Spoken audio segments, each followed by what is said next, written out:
Thank All you right, so Debbie. much. Thank you, Robbie. Such an amazing colleague and soldier in the work that we're doing, along with all of you. I want to thank the University of North Carolina and the North Carolina Division of Health and Human Services, and I want to thank each of you for being here. Normally, when I teach and train on cultural diversity and gambling disorders and gambling wellness, it's more interactional. But unfortunately, because we have limited time, it won't be as interactional today at all, but we'll have your interaction at the end, okay? So if you can just hold on and type your questions and comments into the chat, and Robbie, when we get to the Q&A towards the end, we'll have an opportunity to hear from you. So Will do. when Thank you. So when I decided to do this topic, get off my neck, get on my value, I decided to include the face of George Floyd, because what has happened in our country this past year has been going on for history. The pot started boiling over when Black Lives Matter began as a social justice movement to eliminate white supremacy, racial injustice, and social injustice after George Zimmerman was acquitted. Black people said enough is enough. Other Black and brown and white allies said we are tired. Last year, the police brutality of George Floyd, when he is gasping for air for 8 minutes and the whole world watched the officer's knee on his neck. Reverend Al Sharpton said, America, get off our necks. George was crying out for his mother. Imagine that. What was that like for a person to have to look at their life and not know if they were going to see their family again? Then we see Breonna Taylor, an EMT who is innocently killed, Trayvon Martin, that many of you are aware of, an innocent young man who could be our child, our neighbor, our brother, our nephew, our student, our colleague. And the last picture you see over here, is representing the invisible man. Why is this the last portrait? Because this last portrait represents all the men and women who we don't see. Notice you don't see a face here. This is what is happening in our country and all across the globe. Because the last portrait represents who we don't see. We don't see their faces. We don't see their values. We don't see their beliefs, their context, their families, their culture, their needs, and they represent our gamblers and affected others and communities. We have to do better. We have to do better, not just as a nation, but as a world for diversity, inclusion, and equity. But we have to do better also as a gambling wellness field. When we do not include our gamblers and affected others in community stories, their contexts, their identities, they are embedded to, then we really aren't offering holistic healing. We're only treating a small part of the person.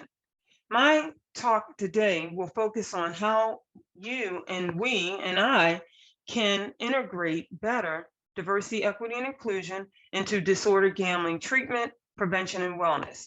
Let's move beyond just talking about disorder gambling and address all of the systemic challenges and personal experiences, including their cultural and social justice cries. Take a stand. When we don't support all of them, we might as well have our knees on their necks, gambling wellness advocates. Let's get on their value. So next we're going to look at what I've identified as some objectives for today. And we have just 3. And most of you will be able to define diversity, but let's take a look quickly at equity and inclusion, and we're going to apply it to gambling and mental health wellness. I want to be able to identify with you some get off my neck racial and social injustices. Very briefly, social determinants of health, and look at the connections there. And then we're going to also look at the adverse childhood experiences pair tree, which is a big focus now. And we've known that this has been happening, child adversity, but we're also going to look at the enhancement of the model, when we incorporate community adversity and how we can link these to disordered gambling and other co-occurring mental health conditions. And then I'd like you to be able to identify some get on my value: diversity, equity, and inclusion advocacy, resiliency, and what I'm hoping as practitioners, particularly the preventionists, are doing the work in terms of raising awareness and trying to, look at primary, secondary, and tertiary prevention. But I believe that every clinician, every health professional is a preventionist. All of us need to look at that, and let's look at how we can do better community wellness and incorporate some specific strategies that can help gamblers, affected others, and community for furthering health outcomes. All right. So let's keep going. And I want to start with this visual. Who are our cultural communities? I would like you to look around and see who are the cultural communities that you're serving and you're supporting. A lot of times we're designing treatment and we're developing interventions, but there's a goodness of fit problem in terms of how it really applies to the communities that we're serving. So think about this and take some time to actually visit the communities. I'm a grassroots nonprofit leader, and what we do at the Maryland Council on Problem Gambling is a 501c3 grassroots advocacy. What that means is we meet people where they really are in the community. We walk the streets. We're in the community. We're spending time in the community developing relationships with stakeholders in the community. So take some time to, if you haven't done this in a while, start to spend more time in the community. Drive around, walk around, see what the experience is like at the community level. Who are we really serving? We have to understand the community first. Notice we are inclusive when we create media. Take a look at this visual. Notice all of these folks are thin. People really don't look like this in the real world. So why are we even using these media visuals and even some of our teaching and our training and our psychoeducation? We have to be really careful because it shows us that if we use our own worldview and our own valuing for representation, we're going to miss a lot. We're not going to engage people where we can really see them. So these are some of the cultural groups that are affected by gambling. We have veterans that you're learning more about. Oftentimes we know that veterans, when they return, the world doesn't respect them or treat them, with the dignity and the respect that they need to. And so what do? They may gamble as a way to escape from the post-traumatic stress symptoms and experiences, the memories that are intrusive, that are uncomfortable for them, but also facing a world that has created bureaucracy for them to really access the supports and the services and the recovery that they deserve.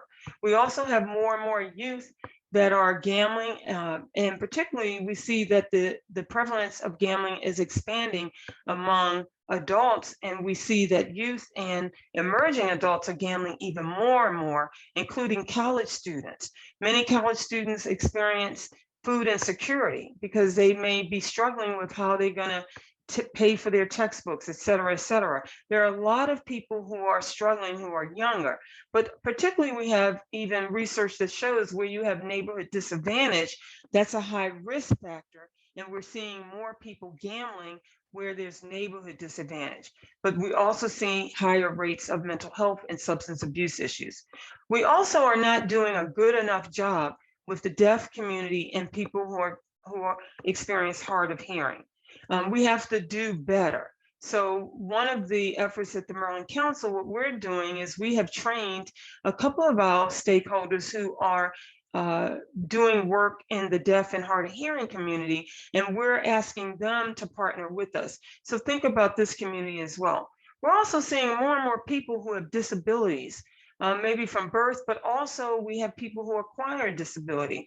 They acquire some type of health condition that has changed their social identity. When you have a lifetime where you have functioned in a certain way of ableness, and then all of a sudden you aren't, that creates some disruption internally for people. And gambling offers oftentimes an escape from these isolated experiences where people don't necessarily invite you to hang out in the way that they used to. They don't spend time because maybe you have physical limitations or even psychiatric limitations that they don't understand or they don't have patience for. And so guess what? The casino is a place where people can escape because they get fed. They also can take their blood sugar during the day. If you haven't visited a casino lately, if you roll one right up to one, you're going to see lots of vans dropping them off. You'll see them on their oxygen tanks. So they need support as well. Jody Bexell is doing amazing work, and you're going to hear from her with her colleague, Dr. Wilson. But Jody has done some great work on older adults. But we see more and more people who are older adults who are cut off from their families. They may be experiencing a lot of losses.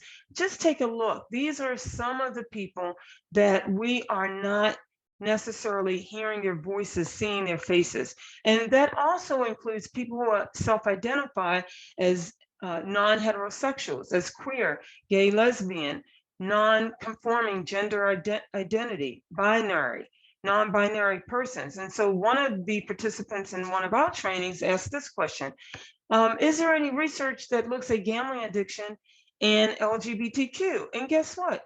I didn't have a good answer for. And the answer really was not enough, if any at all. And so some of these groups, we are providing more perspectives, like co-occurring disorders and substance abuse and trauma. But again, we really have to do better with some of the other cultural groups. I love this white paper that was published July of last year by the American Mental Health Counseling Association. If you get a chance, Google that and take a look at what they discovered. They did some research and data gathering during COVID. And this was the early months of COVID. And what COVID pandemic is described as by my colleagues that are mental health clinicians is the perfect storm. And what do we mean by that? We mean that COVID basically has created this perfect storm where we are seeing the economic underturn.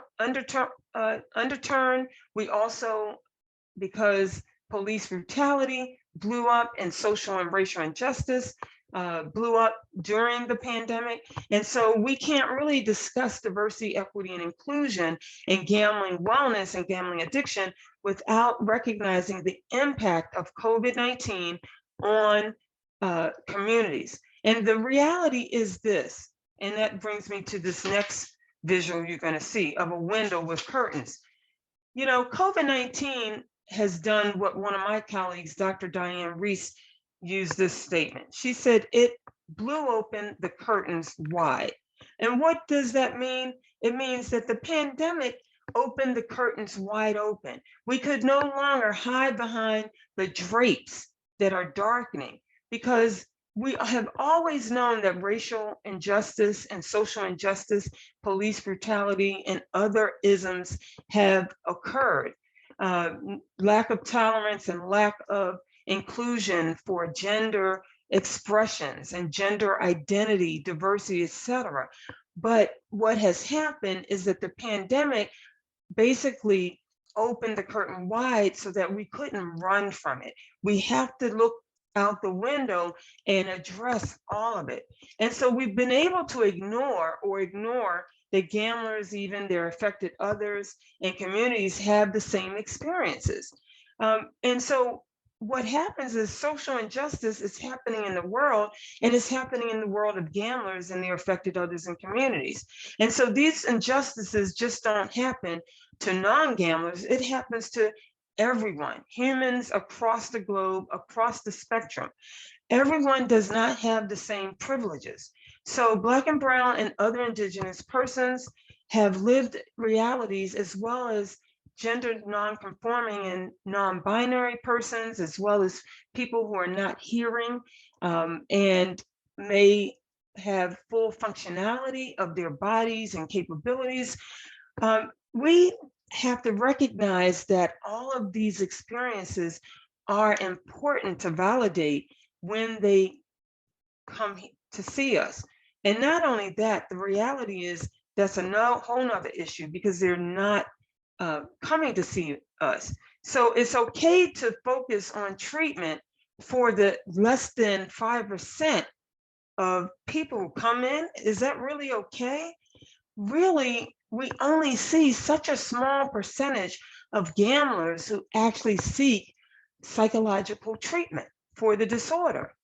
And now we are expanding sports betting in most jurisdictions. And so you're going to see the numbers quadruple.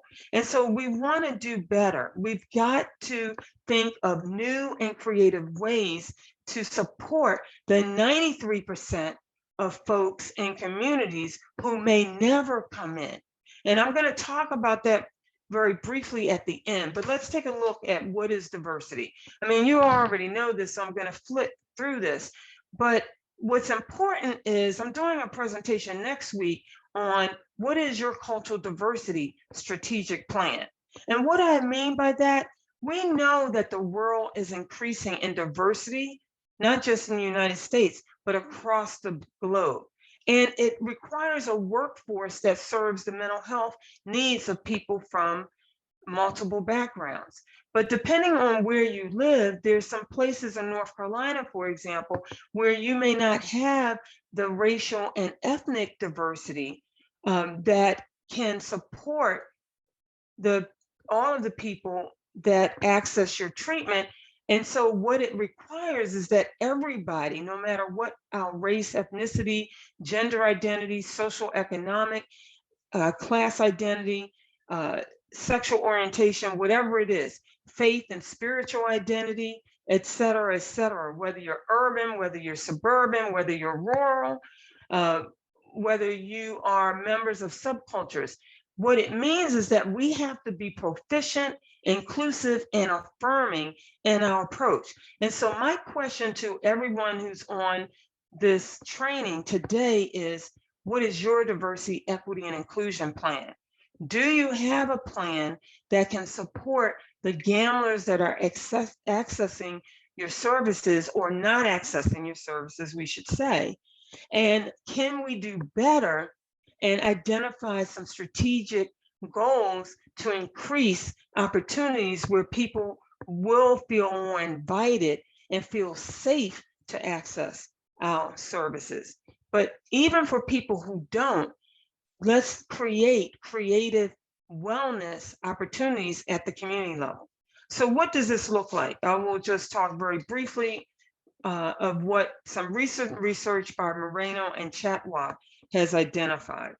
Okay, first of all, clinicians have to be mindful of clients have multiple challenges, what I've already noted. And these multiple challenges are presented by the social determinants of mental health and access to care. What we know about the social determinants of health, obviously, is that over 80% of a person's future is usually determined by birth, just based on where they live, where they are functioning in their life, what access to education and what that educational system is, and what the other systems that exist in their environments. We also want to look at the role of culture and wellness protection. You know, we know that there's a lot of resiliency that many culturally diverse families and communities already experience. And so they're not going to access a healthcare model that is basically designed looking at pathology.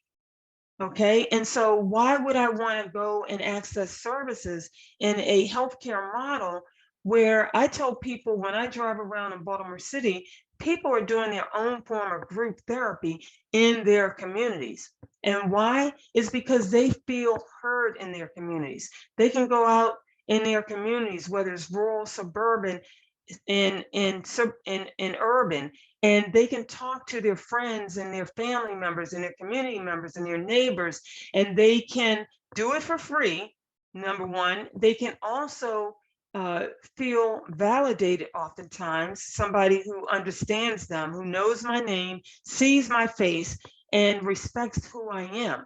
And so we've got to do better and looking at the role of culture in wellness protection, because there's a lot of resilience that already exists. But we also know that the role of culture also informs how people express their emotions. So, for example, my African descent grandmother would say, just rest your nerves. Not that you had stress related symptoms or generalized stress disorder or anxiety. She would just go sit somewhere and rest your nerves, child. Okay, so we do know that, but all of that many of you have been trained about. But we also have to look at what are the range of provider factors that affect a person's access to health care, and that includes gamblers. One of the biggest assets from the COVID-19, and I'm sorry that we had to experience a pandemic to get here, but one of the positives, guess what, is that it opened access to healthcare and made it more convenient for people. But we also know there's still barriers because not everybody has a device. Not everybody has an iPad or a computer. And so we have communities, rural and urban in particular, but we also have some suburban communities that the broadband is not as strong, and or even in the western parts of the state where the mountains are, they don't have the broadband for Wi-Fi. And so that can impact their healthcare usage even during COVID. And so, but again, that is one of the strengths of the pandemic, is that it has increased access. I was doing some clinical coaching for an agency who serves largely African descent and Latinx culture, as well as European descent. And this clinical director said to me, she was trying to figure out how to expand the mental health access to the people who need it a lot. And these were many African descent and Latinx consumers and family members. And I asked her this question, and this was 3 months before the pandemic. I asked her, I said, do you and are you providing home-based therapy? And she said, no. I said, do you provide telehealth? She said, no. I said, well, then you're going to have a problem. First of all, you're asking people, many of them who don't work and earn a livable wage, to take off from work from their unlivable wage job to come and seek treatment for gambling disorders or mental health or whatever it is that they need help with. You're asking them to spend money on public transportation to get to your agency that's not really accessible as well. How likely is that? And guess what? The pandemic hit. 6 months later, this clinical director has said to me, we're never going back to how we used to do mental health treatment before. We're not going to be using the clinic as the model for people to come in for help. We're increasing our telehealth. We're going to make it available for people who want and need, and for some clients, that physical presence is going to be important. But we're expanding. I'm also hiring a Spanish speaking clinician to be able to better serve. And I'm also taking conversational Spanish myself and asking the other clinicians as well. So these are just some examples. So when you look at this visual, some of you may have seen this visual in other of the other trainings, but this is a nice visual when we talk about equity. What is equity? What we're talking about, and I like this visual, is because what we have to understand is that differences with our gamblers' reality is similar to this visual. Not everyone is on the same playing field. These are individuals that are watching a baseball game. We typically are striving for equality in our treatment service delivery and our prevention. And we assume if we give gamblers and affected others in communities the same opportunities for accessing services and peer recovery and recovery of their gambling disorder and other mental health challenges. Well, equity recognizes that in order to participate, we have to provide differing accommodations. Let me say that again. If you don't see me because I'm not standing up during this training, but I'm actually 6'2.5" tall.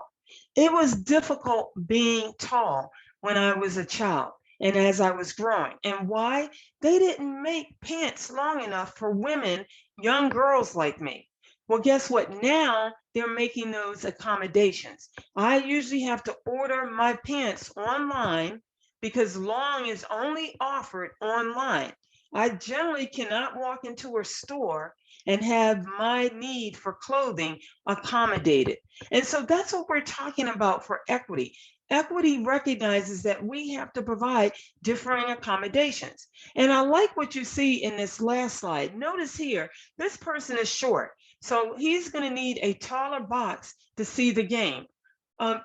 When we strive for equality, look, you give them the same box because that's the assumption. They all need the same service or the same opportunities. But guess what? Equity recognizes that not everybody is on the same playing field. So my gambler may need some other resources to improve their recovery, their experience in gambling recovery, and to be able to problem solve all the other ways that they're struggling in life. If I don't have a job, if I don't have a livable wage job, as this gambler who's a geriatric nursing assistant and is now buying lottery tickets because she sees that as the only way to resolve her financial distress, then that's not going, that person is going to really have a holistic recovery opportunity. And so notice that everybody has what they need to be able to participate as well as they need. The first person doesn't need the same thing as the short person, or the person in the middle who is a little bit taller but still needs to step up. I like liberation, not just I like it, but I use a liberation model of psychological healing. And why? It's because I consider myself a liberation professional, counselor, and clinician, and advocate, and human being. And this comes out of my own African consciousness that was a group of people, a culture of people that during the Middle Passage were stripped from their families, from their villages, and brought to the United States and sold into slavery. And so we, fortunately, because of the strong leaders and advocates in my family and African peoples, worked hard to escape. And we use the God of our understanding to help us through that painful experience. And so I love liberation because it's more freeing, it's more empowering. And so let's remove all the barriers that limit a gambler's life, their experience, and also the barriers in recovery. Liberation gives everyone the opportunity to participate. And so equity, this is just another visual. Notice that if you look at these individuals at the top riding a bike, this would be everybody has the same bike. This person is hunched over.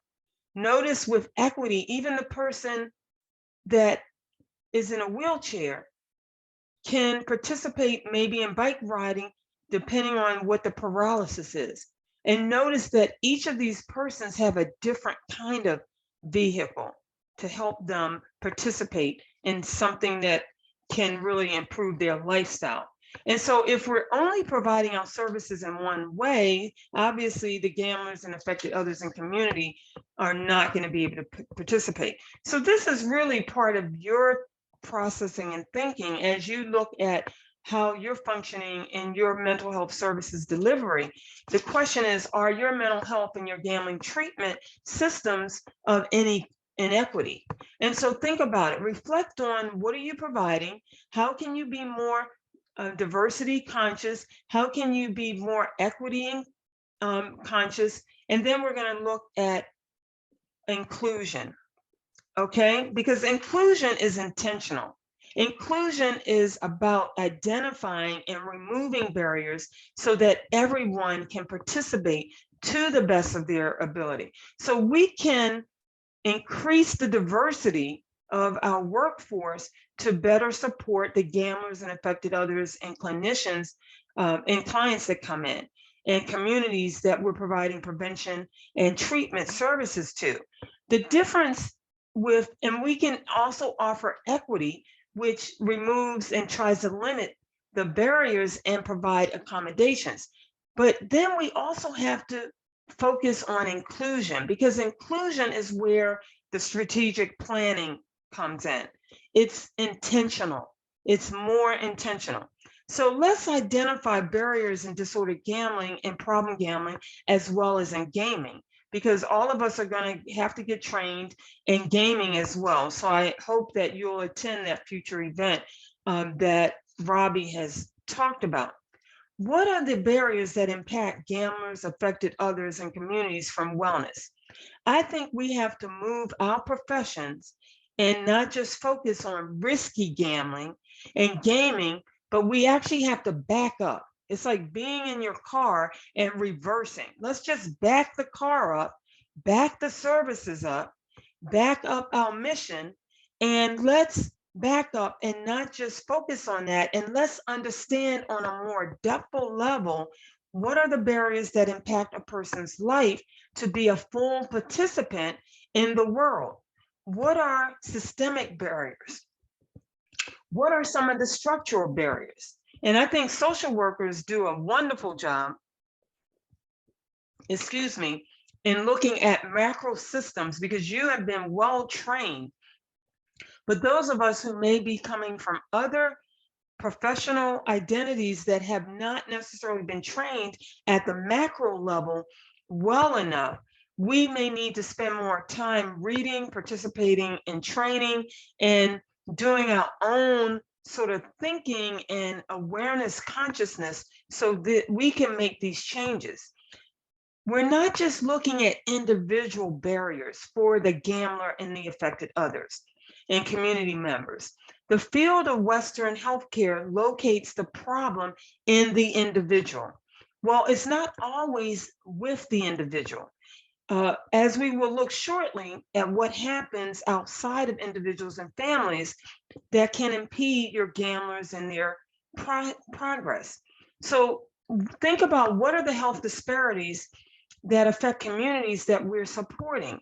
Are we addressing any of these as advocates? Are we engaged in the political process as an advocate? For example, in the state of Maryland, if you are a survivor of homicidal trauma, we have a model that provides criminal injury support. But guess what? This is crazy. And I'm a homicidal trauma survivor in the worst way twice. It's crazy that they require you to participate in therapy and get reimbursed. It's a reimbursement model. Well, how is it that a person is going to wait 8 months, which is what we had to experience, to be reimbursed? Most victims of crime are Black and Brown communities, particularly in the urban settings. And so why do you expect that these individuals are going to have the economic resources, let alone they're breathing through trauma? And so this is a system barrier that needs to be corrected, but it's also political barrier. The law needs to change that can offer support for any survivor of criminal injury, not just the parent, not just the spouse, or say the child. So are we at the local level collaborating with community stakeholders to advance progress? Or are we still using tried and true, or I should say fried and true? Fried and true, it's really fried, it's overdone, and dated methodologies that, while we say we will meet you where you are, what we really want and expect is that they're going to come to us. So we're not really meeting people where they are in their lived experiences, and we're not changing our methodologies. So this is actually what COVID-19 kind of forced. It forced our profession and others to move out of our comfort zone in our offices and in our agencies, and we now have to provide healthcare totally different. We weren't open to telemedicine, but guess what? Now we are, to the point that many of you are burning out because your workload has quadrupled. A pandemic had to force this advancement. All right. So I'm not going to go through some of these slides, but I want us to now you're going to see the social determinants of health, and you'll have the PDF that you can take some time and read this. But I want to get through some of this other content before our Q&A. So the question I'm asking is, what are some of the get off my neck experiences that our gamblers and affected others and communities are experiencing? We typically, as I said, lacked integration of these. So gamblers gamble for entertainment, but they also gamble for financial strategies as well as emotional distress. But they also are, many of them have been behaviorally conditioned as a result of the first win. And because we know in the brain, the amygdala has been signaled, where that's the pleasure seeking part of the brain, and you want more and you want more. And there's other circuitry that's now been lit up and turned on, that you're still seeking that reward. So we know that that's happening, but we also know that many gamblers are gambling for financial relief of distress.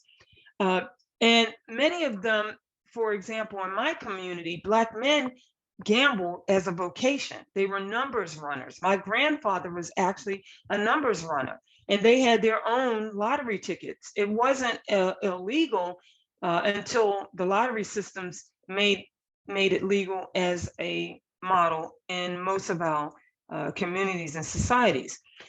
They did this because they didn't have equity in the world. So guess what? They created their own solo businesses, small businesses, to take care of their families. So legalized gambling actually made their ventures illegal, and now they're struggling. For many of them, we had generations in many cultures that had their own small businesses.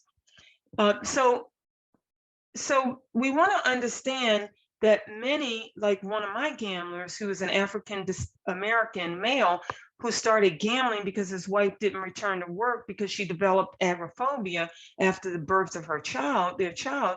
And so he is feeling invisible on his job at this manufacturing plant as a Black man. And he's seeing others get promoted that are European descent, and he says, I'm working hard just like them. So guess what he does? On his way to work, because work is a trigger for emotional distress, he stops and gambles. All right. And so it's not until I give him voice to these lived conditions and these cultural realities and these social injustice realities, and can develop an integrated treatment plan and a holistic health plan that includes recognition of the social injustices, he is able to now start healing better.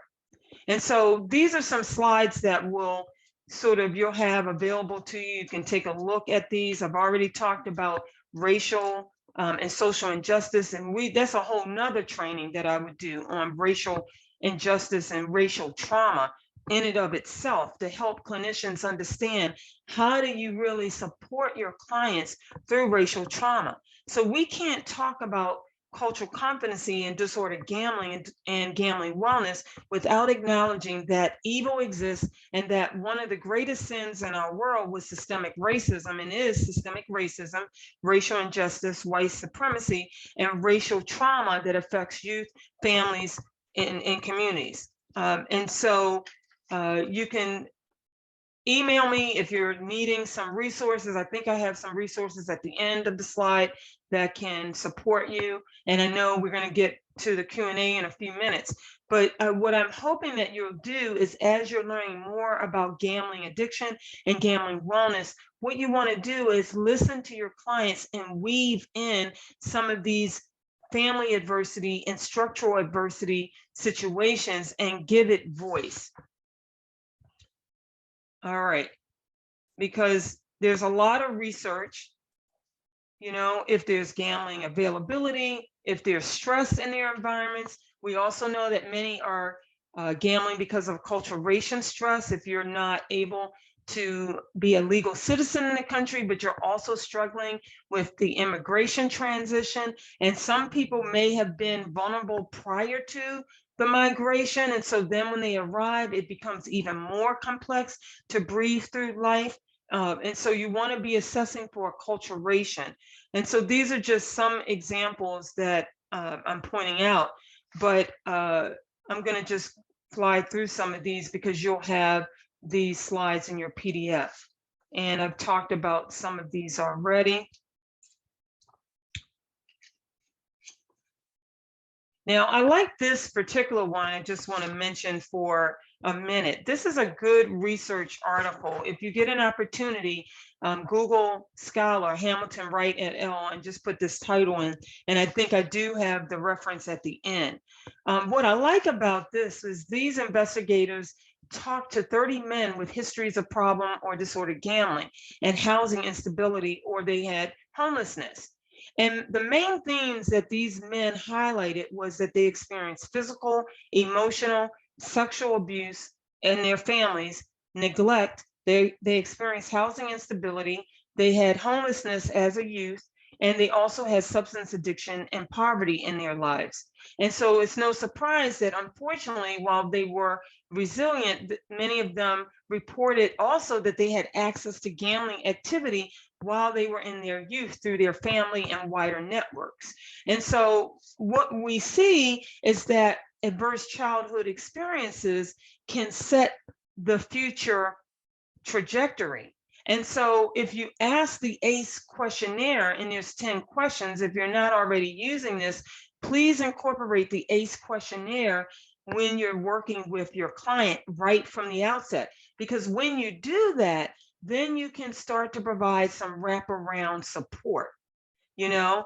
And of course, we don't have time. You can Google Dr. Nadine Burke-Harris's TED Talk to learn a little bit more. She has a great book that is available that we don't have time to go through today, but these are just some of the resources that you can access. But what I try to do when I'm working with my gamblers is also to include what are some of the impacts of the community adversity. And this has been the addition of the ACEs model by Doctors Ellis and Dietz from George Washington University, where they said what was missing in the ACE model that the Center for Disease Control, as well as the Kaiser Permanente did, is that they were missing the fact that there's community adversity that actually is at the root level that many of you who are social workers already knew and have done a great job addressing. But if the roots are already poisoned and disease, it's no surprise that the families develop distress and disease, right? And so how can we step up the process? I would recommend diversifying your staff. Be intentional also about diversifying your board of directors, because if we surround ourselves with people who are just like us, guess what? We fail with diversity and inclusion. And you can provide training, like I've trained boards, but I would also use as an assessment tool the California Brief Multicultural Scale, and you can Google that. And what the benefit of that is that everyone on your staff or on your board can take it, and you get a score, and then you can design a diversity, equity, and inclusion training plan that shows where the gaps are with your team. What are your team strengths, but where are the gaps? And you can also see the Harvard Diversity, Equity, and Inclusion Toolkit that's available. So let's just very briefly identify some other Get on My Value resources. This is through the American Counseling Association. They have put together this worldview model that includes multicultural and social justice processes, and you can do some further reading on this. But basically what we're doing is we're looking at the experiences of privilege, but also the experiences of marginalization, not just for the client, but also for the clinician. And we're looking at the intersections of that to try to determine, one, I want to be very aware, because what I might do is if I'm unaware, what happens is, even though this is old research, I love what Dr. Harvey talked about. She says we have many people who are treatment seeking that recover. And then we have those who are treatment seeking that don't recover. What we don't know about the most is the non-treatment seeking. And there are some who are recovering that we don't even know about. And we have many who don't recover that we don't know about. So again, that becomes part of the work that we have to do. All right. And so I'm going to fly through this because this is going through, you know, as I said earlier, racial trauma. But we do know that racial trauma, while it has similarities to post-traumatic stress disorder, is very different in this way. With post-traumatic stress disorder, typically there's an event or events that's happened. The difference with racial trauma is there's no end to it. The insidious injury on a daily basis where a person is exposed to racism, white supremacy, and other forms of oppression is something that's hard for a person to escape. And then when they talk about it in the general population, the world doesn't see them, doesn't hear them. And so then they're silenced. And so that's really some of the work that you want to do. And there's a resource that's available at the end. So think about those you serve, know your communities, and develop some of the community level wellnesses opportunities that include a community resiliency model. And you can look at GW's community resiliency resources that are available for all of us. And it will describe partnerships at the community level that you all could be designing yourselves to partner with others to provide gambling addiction recovery supports, as well as other substance abuse and mental health treatment supports. Partner with community levels. These are just some best practices according to Dr. Haskins. And Robbie, then we'll get ready for the Q&A. First of all, understand your gamblers, your affected others, and communities potentially, as I said, have multiple identities that they are embedded. And try to look at what is, and you may have heard, some of you were on the presentation early when Robbie and I were having our own conversation, is using the idiographic assessment. It's like, what is the uniqueness of this individual or this family that is experiencing gambling addiction, gambling challenges, other substance abuse challenges, and perhaps other mental health challenges, is in other life challenges. And how can I develop a holistic support plan that addresses the gambling, addresses the other co-occurring issues that also include other life and lived realities that they're trying to breathe through. And that is the second point. Learn about their context and how that context influences their perceptions about gambling. Because I do this training all the time, and I said, and it's called, one that I do with the Black community is gambling addiction, problem gambling. Who says it's a problem? Because they don't see it as a problem, they see it as a solution. But learn, what are their experiences? What are some of the recovery experiences and challenges? And try to include that context, not just in their treatment, but also in doing more community prevention. And I wouldn't even call it gambling addiction. We did a presentation on personal wellness or financial wellness. And when we did that financial wellness as the Maryland Council community wellness event, we called it financial wellness. And guess what? People want to, you can call it anything you need to call it other than problem gambling. Because again, they're going to be more engaged if they aren't looking at it from a pathology sort of perspective where they feel stigmatized. And so when you're talking about financial wellness, you can talk about how people problem solve when they have financial distress. And one way they do it is by gambling. But you also want to address and remove barriers and connect them to recovery-oriented systems of care. And many of you are doing that so well already. Now, here is the big change, and this will lead us to Robbie. Let's take some Q&A. There's little research, and this is a good article talking about the use of self-management strategies, because little research is focused on self-help in our field of gambling, addiction, and wellness, and self-management, despite the evidence that a substantial number of people don't seek formal treatment. So self-management provides the capacity to manage your symptoms. You do your own intervention and health consequences and lifestyle issues that are a part of this chronic condition. So if I'm diabetic, my doctor is teaching me self-management strategies that I have to do at home. And then I do checkups with the doctor. I think as a field, we've got to get to a place where we're doing a better innovation on using self-management techniques. So these authors are advocating for trying to reach more of the non-treatment seeking. Think of ways of how you can provide self-management strategies at the local level. And you could be talking about how you can self-manage anything that you're struggling in life. And while you're doing that, you talk about if it's a gambling issue, if you're having issues with substance abuse, if you're having issues with depression, if you're having issues with eating, if you're having issues with, financial management, whatever it is. Okay. So Robbie, why don't we start to take some of the QA so we can be, because we have about 5 minutes now, because basically what I'm talking about here is to help the other 90 to 95% and to do more community level outreach. And then they just will see some examples of this. So we'll start to take some of the QA.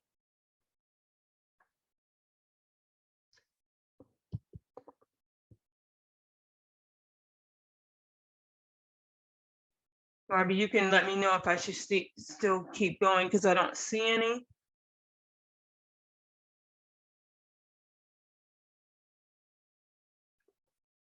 I'm trying to advance the slide here. But this is actually just an example. I don't see any questions. So Robbie, you tell me if you see any. But this is just an example. One of our trained addiction counselors is actually a minister also, Reverend Rick Davis. As a result of us training him in gambling addiction, he developed a live streaming program that is reaching beyond the United States. And he talks about all types of real life issues.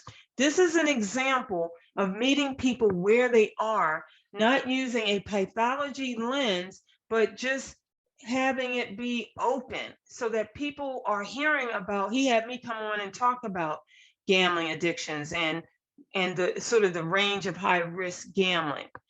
So let me just see, I'm trying to advance the slide here. Let's take a look at another one, because since 2017, we have trained close to 140 community members in gambling addiction.